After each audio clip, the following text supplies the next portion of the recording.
Senate reauthorized Section 702 of the Foreign Intelligence Surveillance Act after midnight Saturday. White House National Security Advisor Jake Sullivan said President Joe Biden would swiftly sign it into law. The 60-34 vote took place after a day of persistent back and forth, with 6 amendments ultimately failing. Allowing FISA to expire would have been dangerous. It's an important part of our national security toolkit and helps law enforcement stop terrorist attacks, drug trafficking, and violent extremism. The Senate's number 2 Democrat Dick Durbin of Illinois acknowledged a major issue with the legislation was its ability to gather American citizens' data and information without having a warrant, and the FBI's alleged abuse of the tool during the George Floyd riots and Capitol breach incident. In preparation for the November election, Republicans plan to mobilize more than 100,000 people in battleground states, attempting to ensure election transparency and fairness this year. Friday's USA Today reported the Republican National Committee announced that in conjunction with the Trump campaign, they are organizing poll watchers to observe the process and report any irregularities. Part of the announcement read, quote, "In the event of an irregularity or problem, RNC lawyers and the volunteer attorneys that they have coordinated will provide rapid response services to resolve the issue using a sophisticated tested action protocol." Critics say securing that many volunteers will be a tall task for the GOP. New York Attorney General Letitia James never got the $454 million bond she sought to saddle Donald Trump with after an appeals court reduced it to $175 million. The former president agreed to the reduction and secured the bond, but now the Attorney General is asking the judge in Trump's civil fraud case to reject the revised bond. Town Hall reported on Friday state lawyers explained in a 26-page court filing that Trump and his co-defendants, the Trump Organization, and its top executives, including his 2 sons, failed to show there is enough identifiable collateral to back the bond. James wants the $175 million bond nullified and replaced with a different provider within 1 week.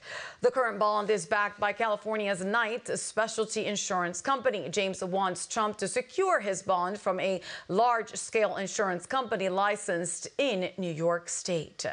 Wyoming Republicans awarded former President Donald Trump all 29 delegates during Saturday's presidential preference poll. Trump was the only candidate on the poll at the Republican convention in Cheyenne. The poll decided how the state delegates pledged their vote for the Republican National Convention in Milwaukee being held in July. Tim? Your Mississippi Democrat Representative Benny Thompson introduced legislation on Friday aimed at taking away Secret Service protection from former President Donald Trump if he is convicted in his ongoing trial. The bill, known as the Disgraced Former Protectees Act, would terminate protection for individuals upon sentencing following conviction for a federal or state offense punishable by at least 1 year of imprisonment.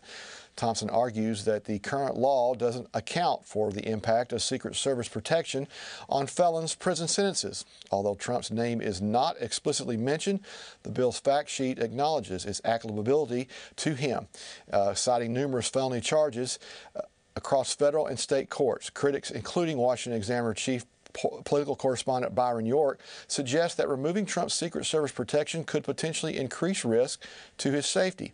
Opening remarks in Donald Trump's so-called hush money trial involving adult film star Stormy Daniels begins today.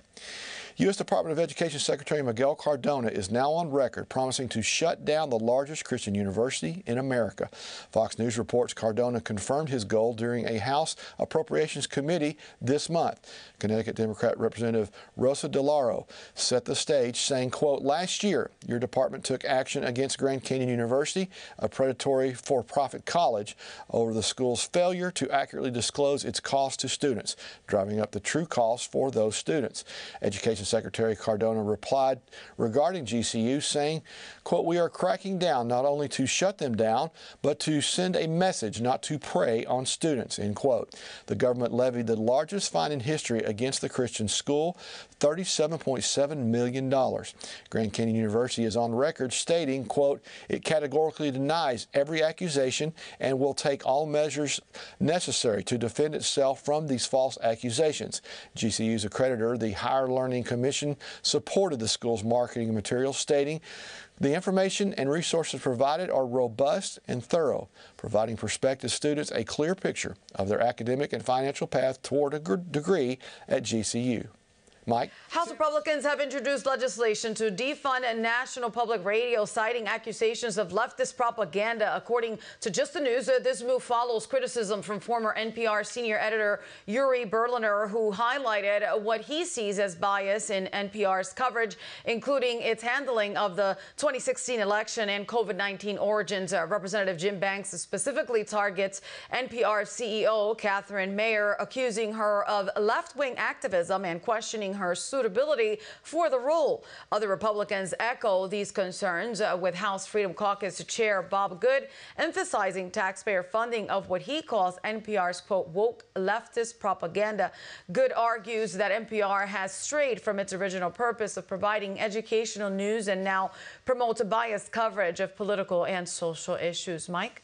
Before we go, let's talk with Victory News contributor KrisAnne Hall one more time. KrisAnne, there have been calls for the ending of government tax dollars to not be used for public radio, PBS television, with the explicit political bias exposed by the former NPR journalist Yuri Berliner.